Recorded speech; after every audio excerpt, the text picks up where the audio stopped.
alipokuwa kiaisha. Serious business.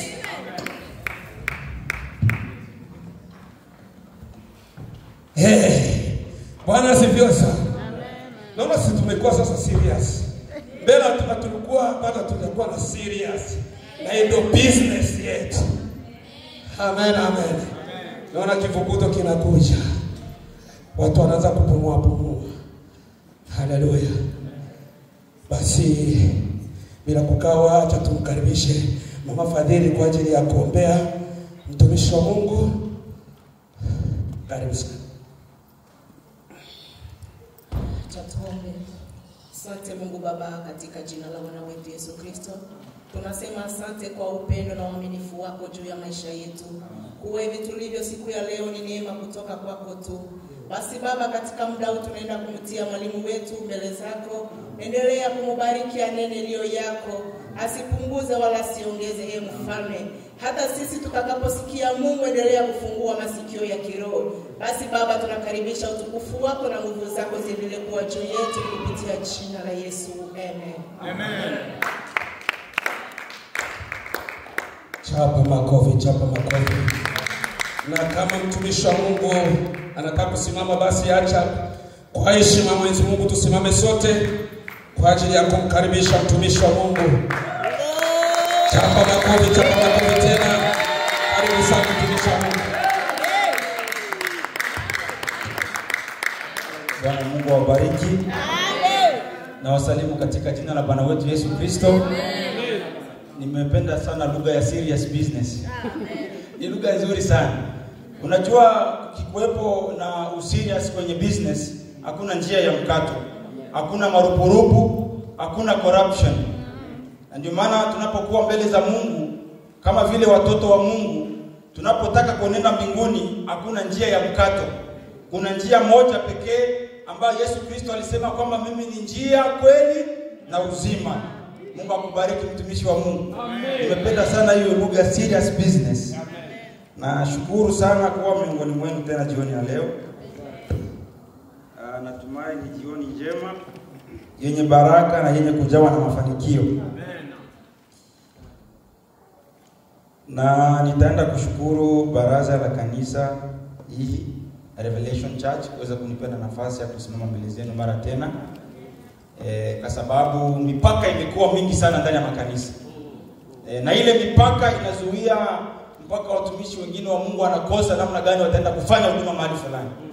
Kwa sababu gani? Ni vile watu wamechukua makredo, wameweka kabla ya wokovu, wameweka kabla ya msalaba. Na hiyo inaleta kizuizi kikubwa sana katika maisha ya Ukristo. Na hilo ndilo tutakaloenda kuliona hivi karibuni. Mungu awabariki sana kwa kuweza kutupatia na nafasi ya kuwa mbele zenu. Na kwa majina nafikiri Pastor Christian Dada alikuwa ameshasema, lakini nitarudilia tena.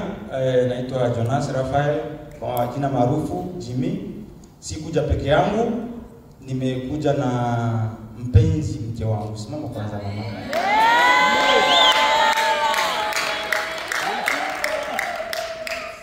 Pia nimekuja na mtumishi mwingine wa Mungu hapa, Brother Ramazani. Simama pia wakuone.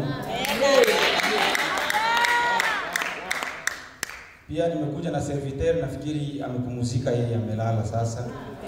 Kama yuko katika maono, tumuombe tu Mungu. Bwana Mungu awabariki. Kwa hivyo nashukuru sana Revelation Church kuweza kutupatia na nafasi ya kuweza kushiriki mkate jioni ya leo. Naamini itakuwa ni baraka, na nitaombeni muniombee kimoyomoyo.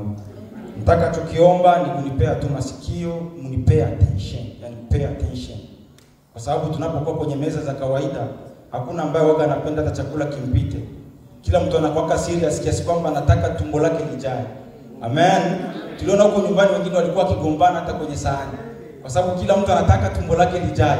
Hasa nataka tugombane katika roho ili kila mtu nafsi yake ipate kujaa. Amen. Amen.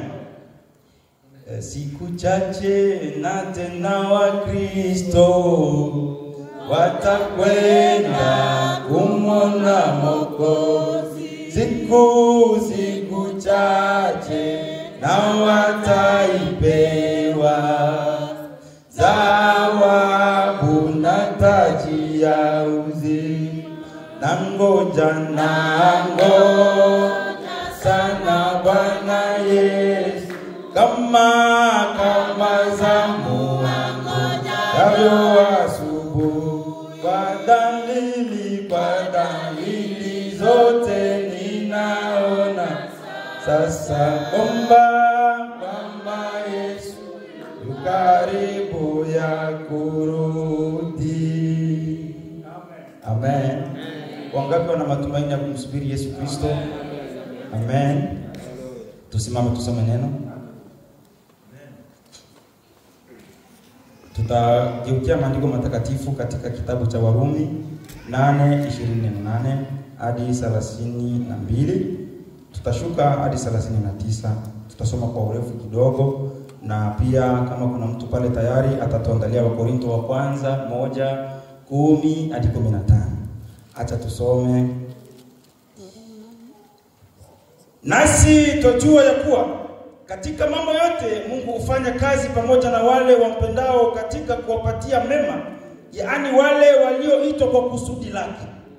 Maana wale aliowajua tangu asili aliwachagua tangu asili wafananishwe na mfano wa mwana wake, ili yeye awe mzaliwa wa kwanza miongoni mwa ndugu wengi. Na wale aliowachagua tangu asili au akawaita na wale aliowachagua tangu asili au akawaita, na wale aliowaita au akawahesabia haki, na wale aliowahesabia haki au akawatukuza. Basi tuseme nini juu ya hayo? Mungu akiwapo upande wetu, ni nani aliye juu yetu? Yeye asiyemwachilia mwana wake mwenyewe, bali alimtoa kwa ajili yetu sisi sote, atakosaje kutukirimia na mambo yote pamoja naye? Tushike hilo jambo ndani ya vichwa vyetu. Amen. Amen. Ni nani atakaye mstaki mteule wa Mungu? Ndiye mwenye kuhesabia haki. Ni nani atakaye mhukumia adhabu? Kristo Yesu ndiye aliyekufa, naam, zaidi ya hayo amefufuka katika wafu, naye yuko mkono wa kuume wa Mungu, tena ndiye anayetuombea. 39 nashuka mara moja. Amen. Wala yaliyo juu wala yaliyo chini wala kiumbe kingine chochote katika uwezo kututenga na upendo wa Mungu ulio katika Kristo Yesu Bwana wetu. Wakorintho wa kwanza 1. Tunasoma Wakorintho wa kwanza 1:10 hadi 12. Amen. Karibu. Tunasoma katika jina la Yesu Kristo. Amen. Basi ndugu na wasii, ndio kwa jina la Bwana wetu Yesu Kristo, kwamba nyote mnene mamoja, ndio wala pasiwe kwenu faraka, bali muhitimu katika nia moja na shauri moja. Amen. Kwa maana ndugu zangu, nimeharifiwa habari zenu na wale walio wa nyumbani mwa mkoleo Chloe, ya kwamba iko fitina kwenu. Basi mahana yangu ni hii, ya kwamba kila mtu wa kwenu kasema, mimi ni wa Paulo, na mimi ni wa Apolo, na mimi ni wa Kefa, na mimi ni wa Kristo. Amen. Amen. Tuweze kuketi. Bwana abariki kusoma kwa neno lake. Na wasalimu tena katika jina la Bwana wetu Yesu Kristo. Amen. Kutokana na kile ambacho tumesoma hapa jioni ya leo, ninaamini ya kwamba kila mtu anayekuja kanisani ana matumaini mule ndani. Kila mtu anayekuja kanisani ana nafasi ambayo anayoona kwa kimbele anaenenda. Amen. Kwa sababu si kwa bure ulamuke asubuhi, uingie kwenye dushe, uoge, uvae mavazi. Gari kama imeishiwa na mafuta, unanenda una refill gari yako, alafu unakuja hapa kupoteza muda. Haiwezekani. Amen. Haiwezekani wandugu. Yaani kuna magurudumu mule ndani ambayo inakusukuma, inakuambia kwamba baada ya maisha haya huko mbeleni kuna maisha ya baadaye. Sasa ili kuandaa maisha ya baadaye, acha nienende kanisani. Amen. Na ndio maana mwanafunzi yeyote kama hakumakinika shuleni waga anakosa. Vile vile katika maisha ya roho, kama hatukumakinika kanisani, hakika yake tutaishia babaya. Jina la Bwana libarikiwe. Kuna dini nyingi ulimwenguni. Kuna Waislamu, kuna Wabuddha, kuna wa Punjabi, wako wengi, kuna dini nyingi sana. Lakini ukiangalia katika hizi dini, wana mitume wao na manabii. Lakini sisi tuna ile zabihu iliyotolewa, ilituambia katika ile Yohana ya 14, akasema kwamba msifadhaike mioyoni mwenu, mnamwamini Mungu, niaminini na mimi. Nyumbani mwa Baba yangu mna makao mengi. Jina la Bwana libarikiwe. Hilo lilipatia kila Mkristo matumaini ya kujua ya kwamba kuna makao ya baadaye ambayo nimeandaliwa na Kristo. Amen. Sasa hayo makao ya baadaye tutaenda aje huko? Ndio swali tunapaswa kuwa tunajiuliza kila siku. Kama kuna makao ya baadaye, tutaenda aje kule? Jina la Bwana libarikiwe. Maana tayari tumeshapewa matumaini na Kristo. Anasema ya kwamba ingelikuwa labda si hivyo, ningeliwaambia, kwa sababu naenda kuandalia makao ili nilipo na ninyi muwepo. Wangapi wanapenda kuwa hiyo sehemu? Amen. Ili nilipo na ninyi muwepo. Sasa somo ambalo tutajifunza jioni ya leo ni msamaha. Amen. Tumesoma katika maandiko, narudia 32, inasema hivi, ile 8 Warumi 8, nitasoma 32. Sikia gisi ndugu Paulo anasema hapa. Anasema hivi: yeye asiyemwachilia mwana wake mwenyewe, bali alimtoa kwa ajili yetu sisi sote. Kwa yeye yule atakayemkubali, ametoa mwana wake dhabihu takatifu kwa yeyote yule atakayemkubali. Akatoa mwana wake. Ni upendo wa ajabu sana watu. Akatoa mwana wake. Sikia, Paulo anasema hivi, alimtoa kwa ajili yetu sisi sote, atakosaje kutukirimia na mambo yote pamoja naye?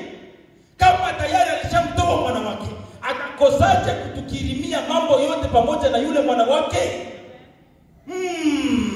Kuna mambo mengi ambayo Mungu ametupea, lakini leo tutaenda kuongelea jambo moja ambalo ni special, ambalo ni msamaha. Amen. Msamaha, malaika kama malaika walivyo mbinguni hawajawahi kujua dhambi, lakini malaika yeyote akikosea leo hana nafasi ya kuomba msamaha. Wa kwanza ni shetani. Alikuwa wa pili kutoka kwa Mungu, wa pili, deuxième personnalité. Lakini wakati alipokosea alitupwa kuzimu na akaandaliwa hukumu. Hakupewa nafasi ya kuomba msamaha. Jina la Bwana libarikiwe. Watu wengi wanasema kwamba wao ibilisi anaweza tu surrender, aende kwa Mungu amwambie Mungu nisamee. Haiwezekani. Haiwezekani watu. Haiwezekani. Hata Mikaeli leo akosei, Gabrieli leo akosei, hata hukumiwa milele. Hana nafasi ya kuomba msamaha. Lakini mwanadamu ni mweri sana ambaye aliyepewa na nafasi ya kuomba msamaha. Amen. Ona mara ngapi Yesu ndivyo wa zamani. Jina la Bwana libarikiwe. Na ndio maana wokovu sio jambo la kuchezea. Wokovu ni jambo la kulishika kwa makini sana. Maana ile dhabihu ilitolewa ni mara hii moja peke yake. Na hata kufa tena Kalvari. Yesu Kristo alikufa safari hii moja peke yake. Ndio maana tunapokuwa hapa tukiimba, hapana kucheka cheka. Hapana kucheka cheka. Hapa ni mahali patakatifu. Amen. Makuhani walikuwa wakienenda hapa na dhambi, walikuwa wanakufa pale pale katika Agano la Kale. Ndio maana mibali takatifu ni takatifu, imewekwa wakfu kwa ajili ya kazi ya Mungu. Kama wewe mwimbaji unajisikia kwamba hauko sawa na Mungu, kaa chini, usikuje hapa tafadhali. Amen. Usichekecheke hapa bwana.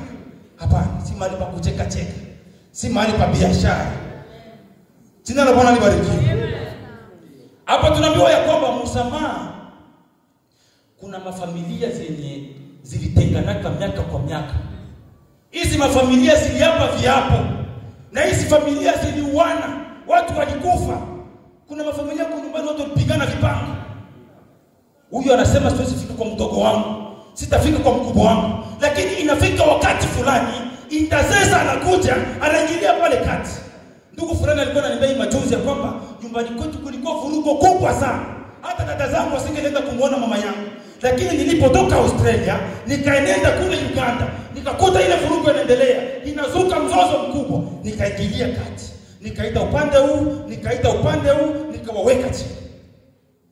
Nikaanza kuambia sasa tunafia nini? Shida iko wapi?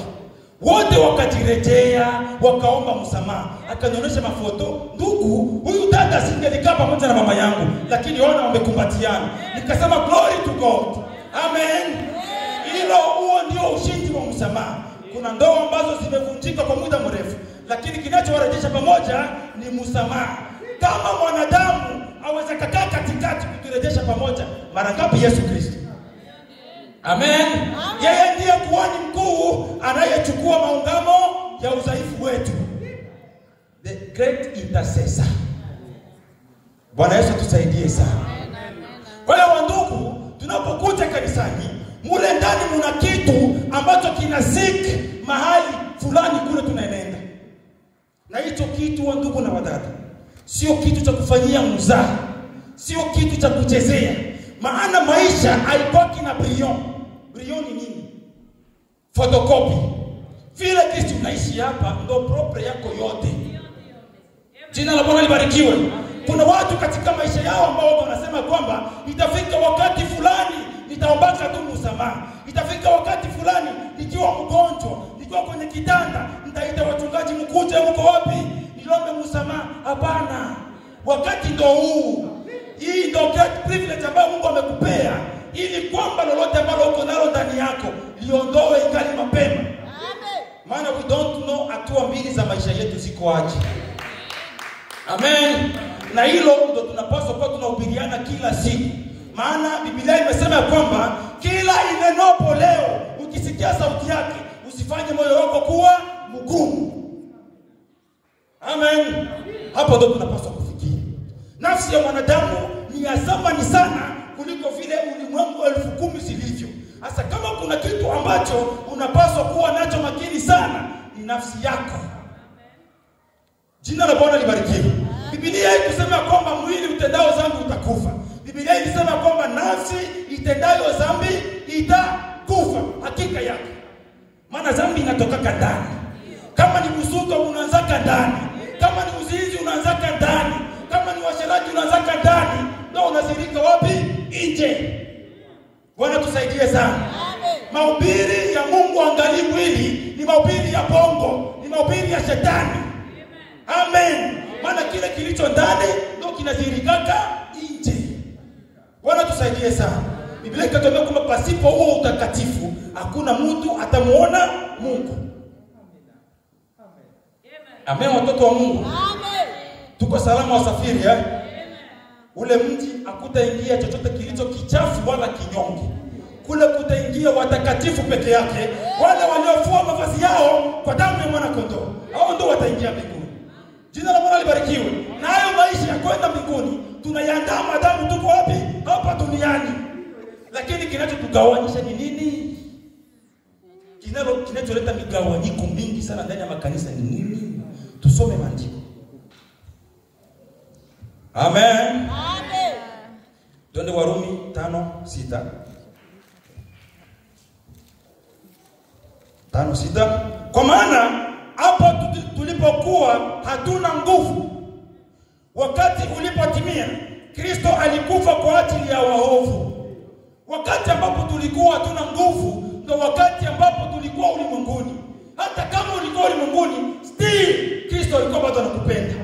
Ona huo upendo. Wakati bado unaiba mali za watu, Kristo bado anakupenda. Wakati bado unazini, Kristo bado anakupenda.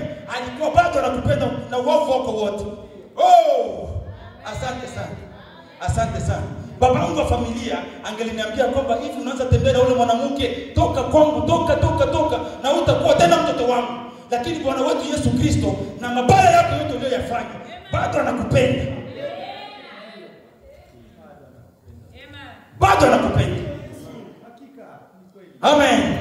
kwake hakuna dhambi ambayo hawezi akasamehe. Kila dhambi inasamehewa kwake yeye. Jina la Bwana libarikiwe. Tuendelee. Kwa kuwa ni shida mtu kufa kwa ajili ya mtu mwenye haki. Hiyo ni problem.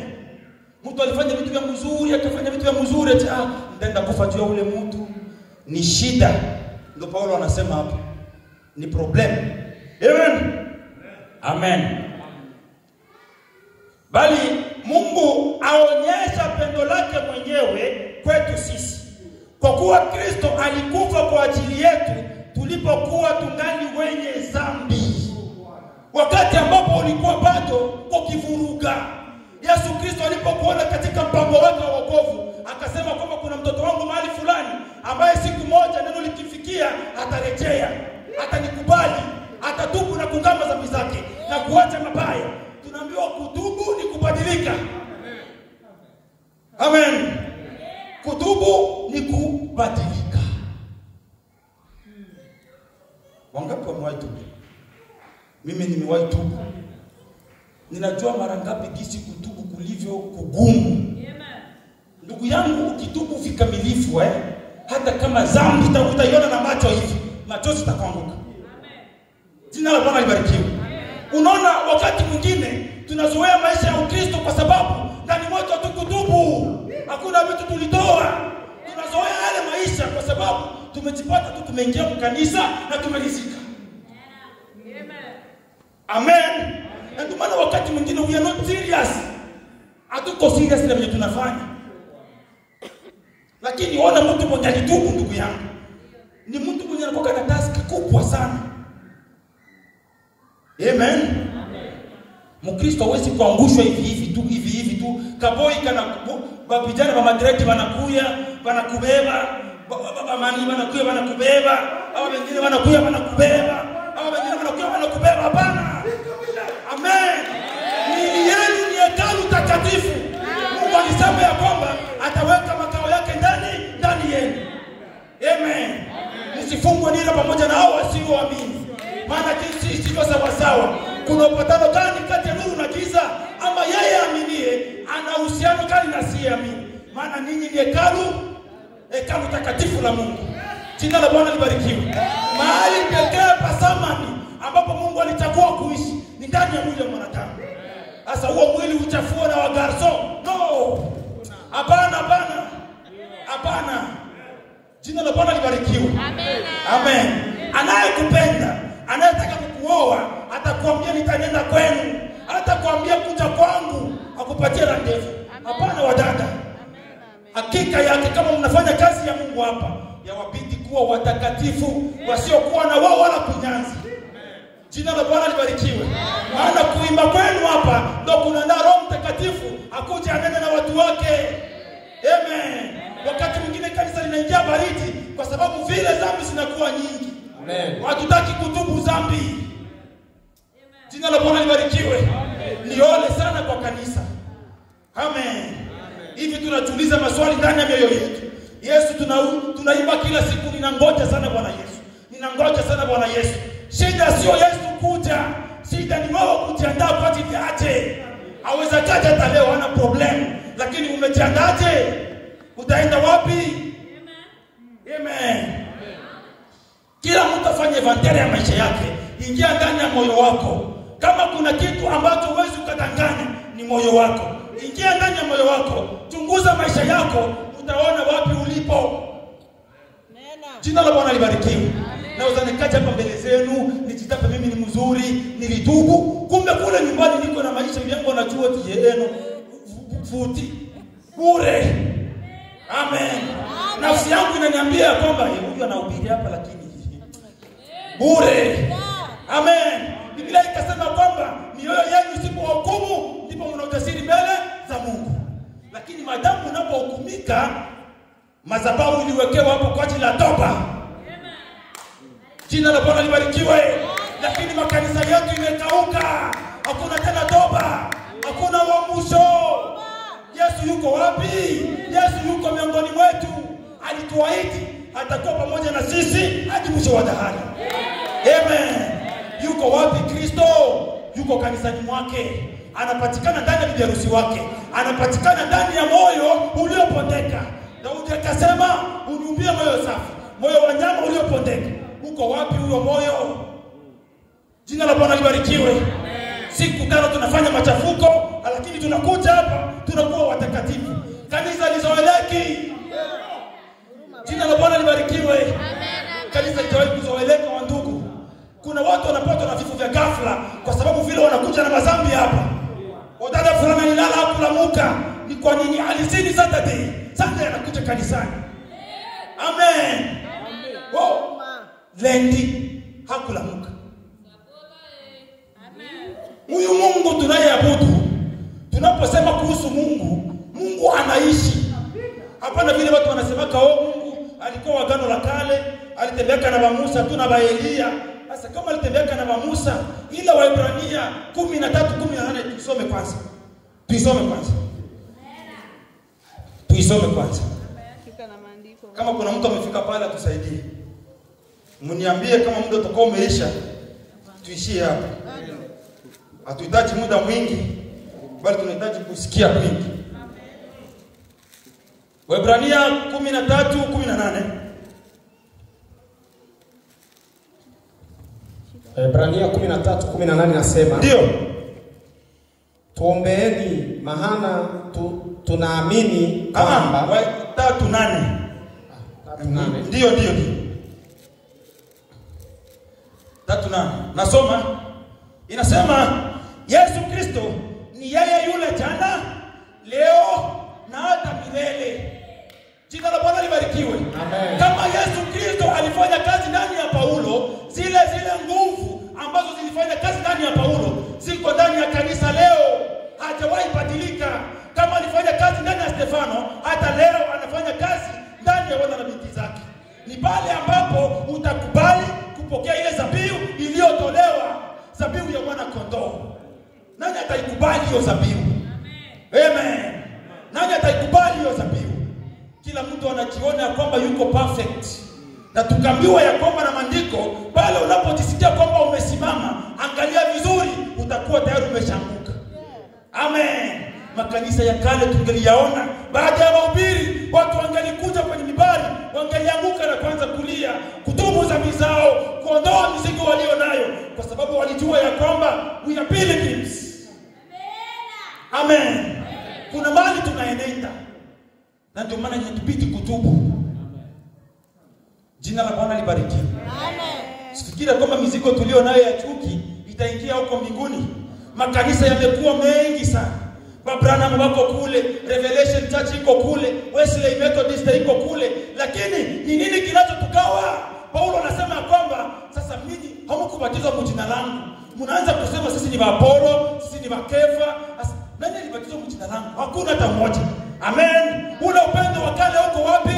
Ambao Revelation Church ingelifanya mkutano, yalike Branham mkuje tushiriki kwa pamoja. Amen. Amen. Lakini pale ambapo tuliweka mabariere ya maimani, limetutenga. Kweli. Jina la Bwana libarikiwe. Limetutenga. Tutapataje kupona tusipojali wokovu mkuu namna hii? Jina la Bwana libarikiwe. Wabrana wakikuya wanaanza ubiri wao, msisuke, msijipodoe, muvale manguo ya mrefu. Yaani hiyo nayo ndio bariere yao.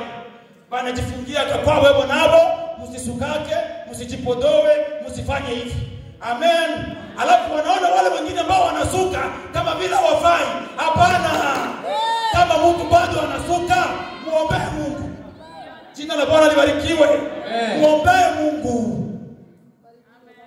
Kwa sababu ufunuo, kila mtu anafunuliwa kwa siku yake. Amen. Haleluya. Huo mipaka huo ndio unatuma sie tuko na kanisa ketu, bengine kanisa kabo, sie hatuwezi enda kushiriki kule. Juu ya nini? Eske Kristo amegawanyika? Yesu amegawanyika wa ndugu? Hajagawanyika. Amen. Yesu alisema ya kwamba ufalme wa mbinguni unafanana na mtu ambaye alilima shamba lake la mizabibu. Huyu mtu alilamuka asubuhi na mapema, akaenenda na saa hizi saa 3, akapata kuna watu wako pale, akawaambia kwamba mimi nimelima shamba langu, kwa hiyo mwende mlime lile shamba, nitawalipa dinari 2. Wale watu wakaenenda. Saa 6 akaenda akapata wengine wako pale, akawaambia dinari zile wakaenenda. Saa 11 akaenenda akaambia wengine wakaenenda. Ilipofika wakati wa malipo, wote walipata malipo tofauti. Ni hivyo? Hapana. Ndio kisimandiko nasema. Alifanyaje? Aliwalipa wote malipo yale. Amen. Zile dinari zinawakilisha Roho Mtakatifu.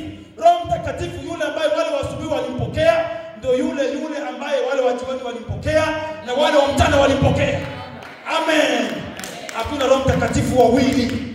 Hauwezi ukawa na Roho Mtakatifu na uchukie ndugu yako. Hapana. Utapendaje Mungu sio muone? Na huku si atozenda kwa Wesley. Ba Wesley hawezi kuja hapa. Ba Branham hawezi kuja hapa. Moyo mwezi enda kwa Branham. Sasa hii makanisa ni ya nini? Ni ya nini wa ndugu na wadada? Maeklize yetu ni ya nini? Amen. Na tunaambiwa siku ya Pentekoste mitume walikaa pamoja kwa umoja wakisubiri nini? Ile ahadi ya Baba. Amen. Jina la Bwana libarikiwe. Walidumu katika fundisho la mitume, katika kumega mkate na kusali baada ya kupokea Roho Mtakatifu. Amen. Ukiwa na Roho Mtakatifu ndani yako, unafika kwenye kiwango cha kumpenda hata yule mwenye angelikuwa jana. Jina la Bwana libarikiwe. Tutampataje huyo Roho Mtakatifu? Ni kwanza kuondoa mizigo iliyomo ndani mwetu. Zile dhambi zinazotuelemea zile tuziondoe. Tunapoziondoa, tunapovunja zile bariere zote. Sio ndoa shi fulani, sio ndoa nini. Abiko mu Kristo wa ndugu. Amen. Kwa sababu ndo pastor wangu nilikuwa kanaye kakuma. Ndo unaenda ndo yani ule pastor unakuwa ukikuja utaenda kwa ule pastor. Amen. Amen. Kama umezaliwa mara ya pili ndugu yangu, utakuwa na heshima zidi ya neno. Amen. Mungu atusaidie sana. Inafika wakati ya kwamba inakuwa ni aibu kubwa sana katika maisha yetu ya Ukristo. Vile jinsi tunavyojiendesha. Wakristo wawili, wacha niwaambie siri moja. Nilikuwa kwenye msiba Chilongo. Pale Chilongo nikaona baridi inakuwa nyingi sana. Nikaenda nje mgari ya vijana walikuwa wanakunywa pombe pale. Nikaikala nabo muone, tukaanza kubonga nabo muone. Wakaanza niambia wewe siku tatuua. Tuko na kuona kwa TikTok. Wakaanza sema maneno mengi sana mimi. Lakini kilichonishangaza wa ndugu, mpaka nilishuhudia mtu mwingine. Kuna mmoja kati ya wao walevi alileta chakula. Kule hawajui kinaletwa aje, hajui mko nini, alileta tu kile chakula mpaka pale kwenye master wako. Bote bila kunawa mikono, bila nini, wakaanza kula kile chakula. Nikasema baba watu si wa Kristo hapa Ningelikuwa labda mimi ndo nimeleta hichi chakula hapa, kila mtu angelikimbia. Sasa Ukristo uko wapi? Kama haki yenu isipowazidi hao waandishi na Mafarisayo, hakika yake mtaingia. Amen. Mpaka pale tutafika kwenye kiwango cha kuaminiana moja kwa mwingine, alafu Kristo atakuwa na uaminifu juu ya maisha yetu. Amen. Bwana Mungu atusaidie sana. Amen. Tusome andiko. Tuko sawa? Amen. Warumi hiyo 8:1.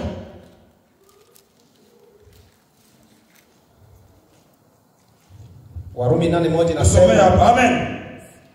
Sasa basi ndio hakuna hukumu ya adhabu juu yao walio katika Kristo Yesu. Hakuna hukumu ya adhabu kwa hao ambao tayari wako ndani ya Yesu Kristo. Hakuna hukumu juu yao. Kwa sababu gani? Wasioenenda katika mwili bali wanaenenda katika roho. Kitu kinachotusumbua ni pale tunapokuja kanisani na tabia zetu za asili. Amen. Tunakuja kanisani na mila itaenda mbinguni. Barundi hawataenda, Babembe hawataenda. Wenye wataenda ni wanani? Ni wale walizaliwa mara ya pili kwa Kristo. Amen. Tukihubiri hivyo tunatukana watu hawataenda mbinguni. Hapana. Jina la Bwana libarikiwe. Kwa sababu Murundi akikuja na mila yao hapa, wanakunywa togwa kila siku. Sasa hiyo togwa akienda na hiyo tabia mbinguni itakuwa ni vurugu. Bakongomani inakuwa ni muziki, bia na wanamke. Wakienda mbinguni ni probleme. Amen. Kwa Tanzania inakuwa ni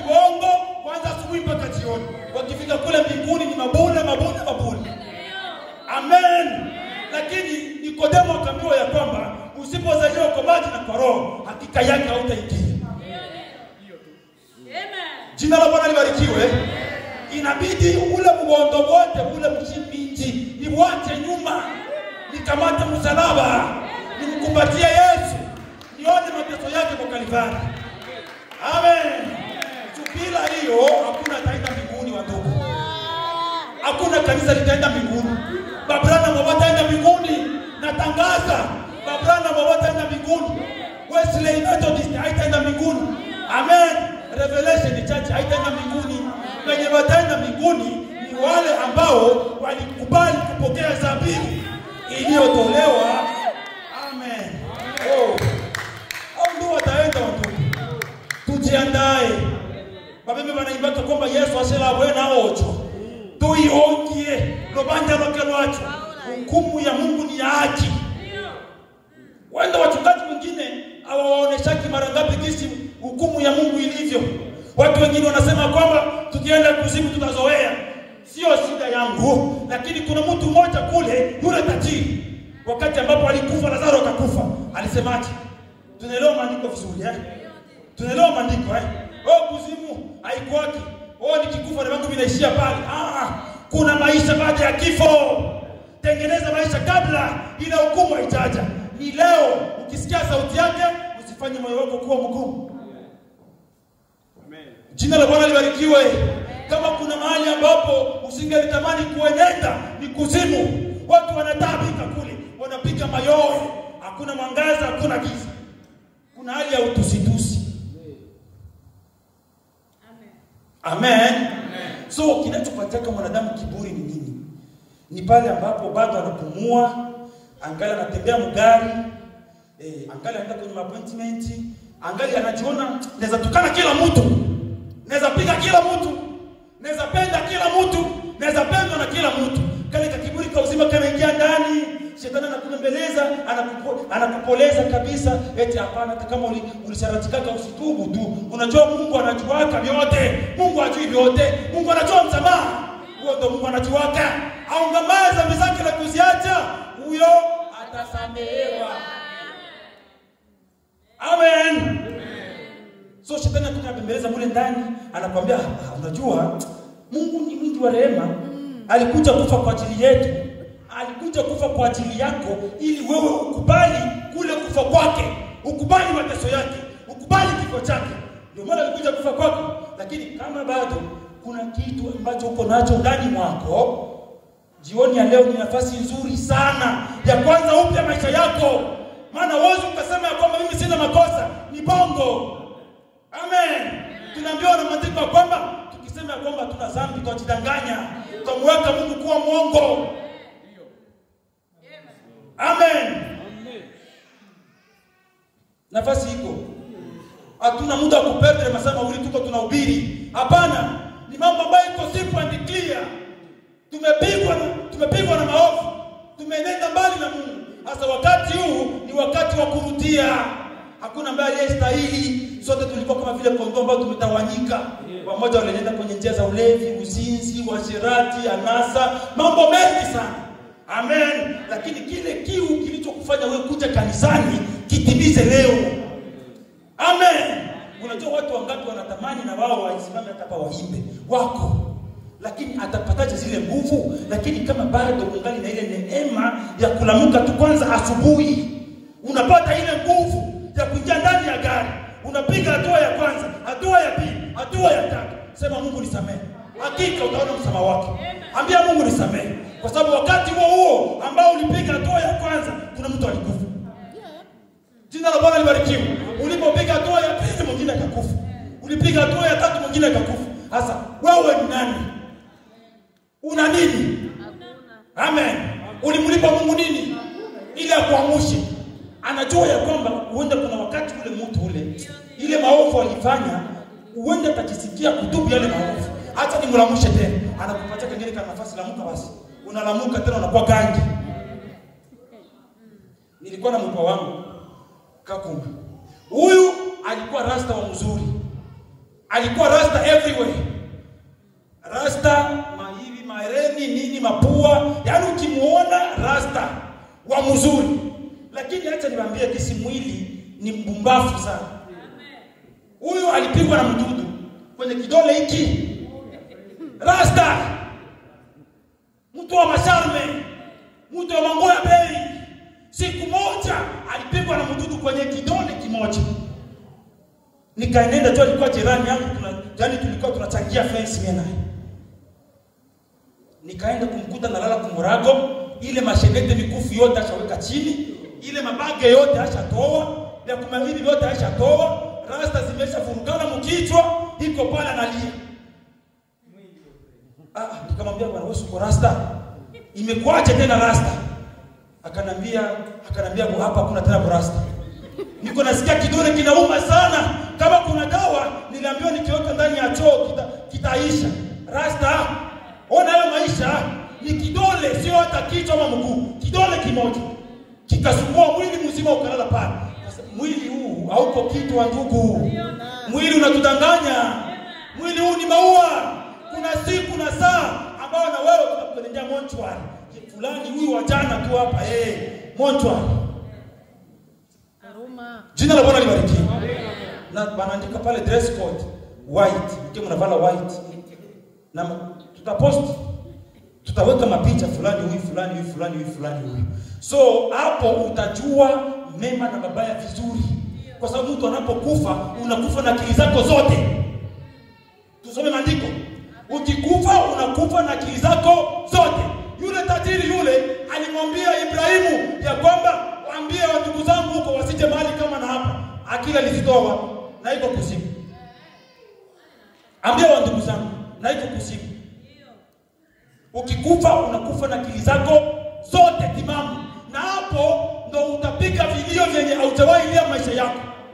Unaweza sema nilipoteza muda bure, ningalitubu, hata kama ungalinicheka, lakini ningalitubu. Lakini kibaya ni nini? Pale atakapokuja hapa kusimama kutubu, video zinakamatwa zinawekwa kwenye YouTube. Eti fulani huyu alitubu, kumbe yeye ndo alikuwa anatembea na bwana fulani. Kumbe yeye ndo alikuwa anatembea na bibi wa fulani. Kumbe yeye ndo aliua mtu wa fulani. Mtu anakosa ule ujasiri wa kutubu. Hana tena. Amen. Lakini kama kanisa lingelijifunga, tunaambiwa ya kwamba anayetoa siri ya maungamo nje alaaniwe. Ndio. Amen. Kumbukumbu la Torati. Ndio. Jina la Bwana libarikiwe. Amen. Ndio maana watu wanaona hata ule uoga, hata kujeje pa kutengeneza. Na hatujaruhusiwa na neno kwenda kwa mchungaji, wende utubu makosa ulikosea bwana wako ama bibi yako, muendee yeye mwenyewe. Ndio. Bwana Mungu atusaidie sana. Kwa hiyo Yesu yuaja na ujira wake, atalipa kila mtu sawa sawa na matendo yake aliyotenda. Yawe mema ama mabaya, atamlipa kila mtu. Tunaenda kumaliza. Hatuna muda mwingi. Amen. Amen. Tusome Isaya 53:6.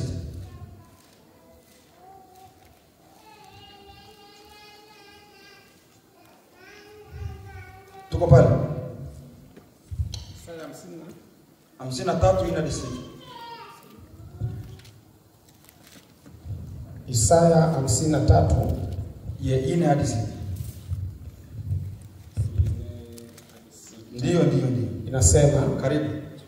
Hakika ameyachukua masikitiko yetu, amejitwika huzuni zetu, lakini tulimdhania ya kuwa amepigwa na Mungu, ndio na kuteswa, ndio bali aliyejeruhiwa kwa makosa yetu, ndio alichubuliwa kwa maovu yetu, adhabu ya amani ilikuwa juu yake. Amen. Ishia kwanza hapo. Adhabu ya amani yetu ilikuwa juu yake. Ona hivi vitu. Maandiko tunapokuwa tukiyasoma, tunasoma polepole na kuelewa yale maandiko. Ile adhabu ambayo wewe ulikuwa unaistahili. Kwa sababu wakati ambapo tulifanya makosa ndani ya shamba la Edeni, tulikuwa tumeandaliwa utengano mkamilifu na Mungu. Ndio ile kifo yenye Mungu aliproklame, na kufa utakufa. Na kufa utakufa. Mwanadamu hakukuwa na njia yoyote ya kuweza kujirejesha kwenye muumba wake. Haikuwa hiyo njia. So kila mtu alikuwa chini ya utawala wa shetani. Hakuna Hakuna ambaye angesema timie nienda kumilima nikamtafuta Mungu niliomba. Hakuna mtu mwenye shaka wewe kumtafuta Mungu. Hata umoja. Ndugu, tuendelee. Na kwa kupigwa kwake sisi tumepona. Na kwa kupigwa kwake sisi tumepona. Maliza ndugu. Sisi sote kama kondoo tumepotea. Ndio. Mmoja wetu amegeukia njia. Amen. Wewe shia hapo ndugu yangu, shia hapo kaa chini. Sisi sote kama vile kondoo tuliopotea, na kila mtu alienenda katika njia yake mwenyewe. Unajua ni njia gani ambayo ulioenenda hemo? Sitaisema, lakini nafsi yako iko nakuambia njia ambayo ulienda hemo. Sasa hiyo njia hiyo ndio Mungu anataka leo ukuje umwambie kwamba Mungu, mimi nilienenda katika njia mbaya, naja mbele zako leo, unisamehe. Wewe ni baba yangu, baba yetu mpendwa na mwema. Kwake ndiko kunako furaha yake. Amen. Mujie tu leo. Usifanye moyo wako kuwa mgumu. Amen. Maliza ndugu. Soma ile 6. 6 nasema ndio. Sisi sote kama kondoo tumepotea. Ndio. Kila mmoja wetu amegeukia njia yake mwenyewe. Ndio. Na Bwana ameweka juu yake maovu yetu sisi sote. Amen. Jina la Bwana libarikiwe.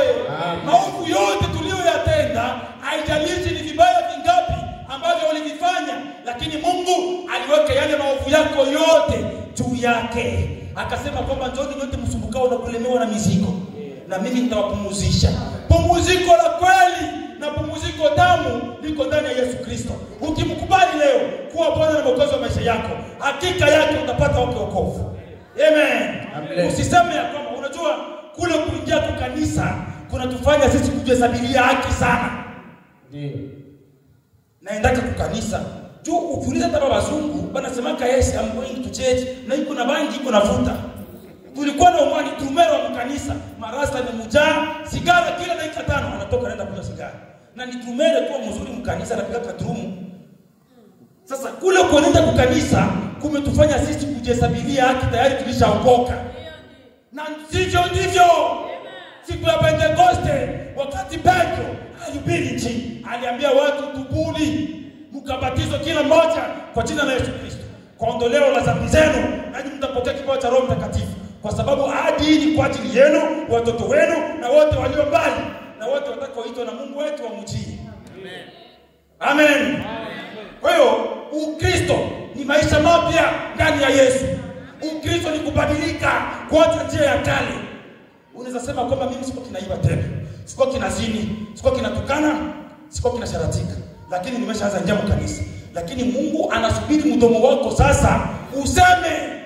Hilo ndilo analohitaji. Useme, umwambie. Na ndio maana Daudi alikuwa mtu katika moyo wa Mungu. Kwa sababu gani? Alikuwa anasema, Mungu nisamehe, nilizini na mke wa fulani, nisamehe. Ile nisamehe inamaanisha sana mbele za Mungu. Amen. Wangapi wako tayari kumwomba Mungu msamaha? Amen. Wangapi wako tayari kumwomba Mungu msamaha leo? Waanze maisha mapya. Tupige hatua mpya ya kiroho. Tushangaze hii dunia. Hii dunia inasubiri ione mazirisho ya nguvu za kufufuka kwa Bwana wetu Yesu Kristo ndani yetu. Amen. Utaendaje kuhubiria mtu wakati kwanza wewe mwenyewe unashiriki zile dhambi zake? Hata kusikia. Ataona kama unafanya mchezo naye. Jina la Bwana libarikiwe. Kwa hiyo Mungu alijua makosa ambayo utakayofanya, anajua makosa ambayo uliyoyafanya, na anajua makosa ambayo unayafanya leo, lakini yote haangalii. Yeye anaangalia tu yule mwana kondoo wa Mungu aziondoe dhambi za ulimwengu. Huyo ndiye anayeangalia yeye Mungu. Sasa kama unamwangalia na wewe ukubali tu ile dhabihu, kubali msamaha, kubali matoleo ambayo Mungu aliweka madhabahuni kwa ajili yako leo, hakika Roho Mtakatifu ni ahadi yako. Sio vile watu wanabana, rabo shikara bosi ndio Roho Mtakatifu ni bongo. Ni mafrape. Wanakula watu pesa. Rabo shikara basenda raba nini? Ni maraba. Ni bongo. Roho Mtakatifu ni uhai wa Yesu ndani yako. Roho Mtakatifu anakuletea maisha mapya ndani yako. Anakutoa kusini, anakupeleka kaskazini. Huyo ndio Roho Mtakatifu. Sasa uchunguze maisha yako, kama nilimpata wakati nilianza imba, nilimpokea, kama bado hujapokea na nafasi iko. Ni kutubu tu kukamilifu. Biblia imesema kwamba hawa ndugu walipotubu walibatizwa watu yapata 3,000 siku moja. Ni kwa nini? Kwa sababu waliungama makosa yao, walitubu dhambi zao vikamilifu. Kwa hiyo karibu hapa, watumishi wa Mungu wako hapa, maji yako. Kama unaona ulibatizwa lakini bado mle ndani mna tamaa ya dhambi, uje hapo uombewe. Amen. Tubu dhambi zako hapa, na ole kwa yule atakayerekodi. Bwana Mungu atusaidie sana. Amen. Nafasi bado iko ya kuja kurekebisha maisha yetu, tupatanishwe na Mungu. Maana hivi karibuni Yesu Kristo yuaja. Ndio nyimbo tunaimba kila siku. Sasa akikuja leo na matendo ulio nayo sasa, utaenda wapi? Bwana Mungu atusaidie sana.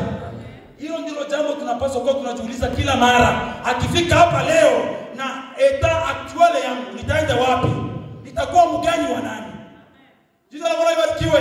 Gari ni nyingi, pikipiki ni nyingi, baskeli ni nyingi. Bwana nayo magari maelfu. Amen. Amen. So ni wakati wa kujichunguza sasa.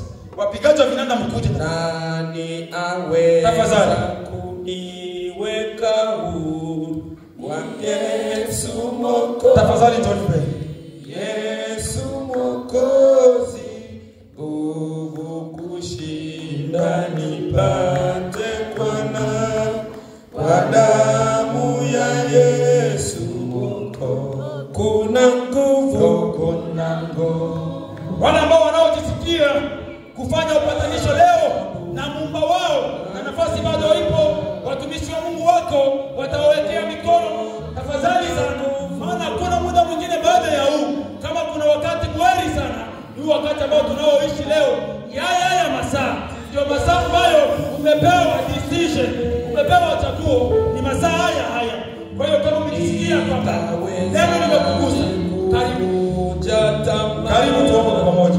Damu ya Yesu, damu ya Yesu,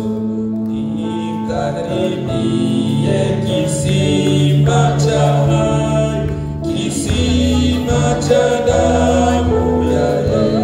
Kuna nguvu, kuna nguvu, nguvu ya damu katika damu ya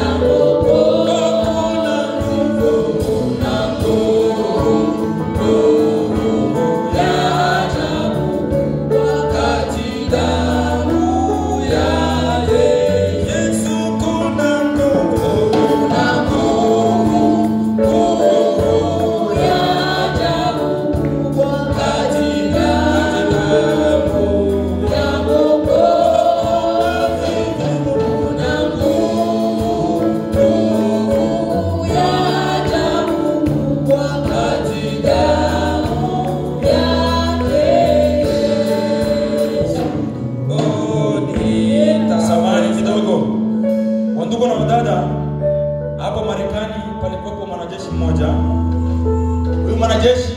Ilifika wakati ya kwamba vita vilipamba moto. Huyu mwanajeshi akaamua kusarenda, akakimbia, akaacha mstari wa vita. Aliponenda nyumbani, na huku sheria ya askari inasema kwamba mtu akiondokana kwenye mstari anapaswa uawe. Amen. Ikafika wakati kwamba akahukumiwa kifo. Lakini kuna rafiki yake mmoja pale ambaye aliona kwamba huyu anahukumiwa kifo, akaenda kwa rais wa Marekani, Abraham Lincoln. Akamwambia kwamba Lincoln, najua ya kwamba wewe ni mtumishi wa Mungu na ndugu yangu kule yu hapa kwa kupiga risasi. Lincoln kwa sababu alikuwa ndani ya gari yake, akaandika kijipande cha karatasi kidogo sana. Akasema kwamba mimi Lincoln ninasema ya kwamba amesamehewa. Yule ndugu akachukua kile karatasi akaenda nacho hadi kwa yule ndugu, akamwambia kwamba najua ya kwamba kesho unapigwa risasi unakufa, na hii karatasi inatoka kwa rais wa nchi. Huyo ndugu alipoangalia ile karatasi akaisoma, akaona ya kwamba rais hawezi akaandika karatasi, hawezi akaandika barua kwenye kipande cha karatasi. Akagairi ile karatasi, akamwambia haiwezekani, Lincoln hawezi andika na hana maandiko kama na huu, hata kama amepiga muhuri, lakini hawezi kufanya mambo kama na hayo. Akakataa ile karatasi. Ule ndugu akarudi na ile karatasi. Kesho yake yule kijana akahukumiwa kifo na akafa papo hapo. Amen. Kwa sababu gani? Msamaha ni msamaha kama umekupa ukubali kuwa kama vile msamaha. Usipokubali kama vile msamaha, kesho yake atakuwa hakimu mkuu wako. Na Mungu awabariki. Amen. Ubarikiwe. Haleluya, haleluya, haleluya. Chapa makofi, chapa makofi.